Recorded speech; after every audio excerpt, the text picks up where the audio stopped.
سرکار دو عالم صلی اللہ علیہ وآلہ وسلم کو پیغام دیا جا رہا ہے، دلجوئی کی جا رہی ہے، تسلی اور تسکین کا سامان۔ ارشاد فرمائیے کہ بنیادی اس کا جو مخاطبت ہو رہی ہے وہ کس انداز سے ہو رہی ہے؟ کفار مکہ، مشرکین، ان سے اعراض، اپنا کام کیے جائیے۔ اس آیت کے ذیل میں داعیان دین کو کیا پیغام دیا جا رہا ہے؟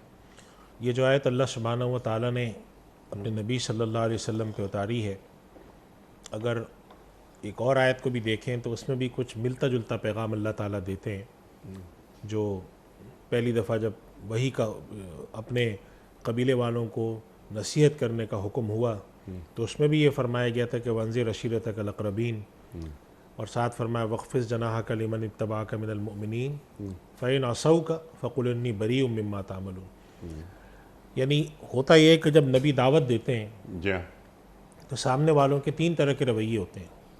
ایک وہ لوگ ہوتے ہیں جو دعوت کو قبول کر لیتے ہیں، اور ایک وہ لوگ ہوتے ہیں جو دعوت کو قبول نہیں کرتے لیکن خاموش رہتے ہیں، انکار کر دیتے ہیں، متوجہ نہیں ہوتے۔ اور ایک وہ لوگ ہوتے ہیں کہ جو نہ صرف دعوت قبول نہیں کرتے بلکہ اس کے ساتھ نبی کو تکلیف پہنچاتے ہیں۔ پھر وہ تکلیف کئی طرح کی ہوتی ہے، وہ جسمانی تکلیف ہوتی ہے۔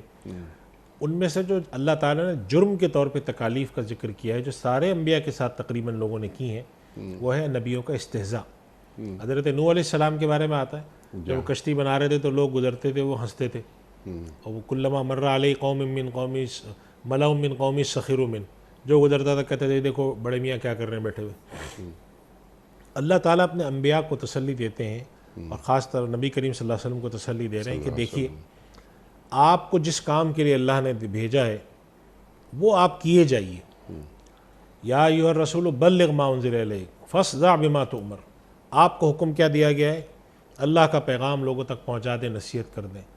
آپ اس کام کو بے دھڑک کیے جائیے۔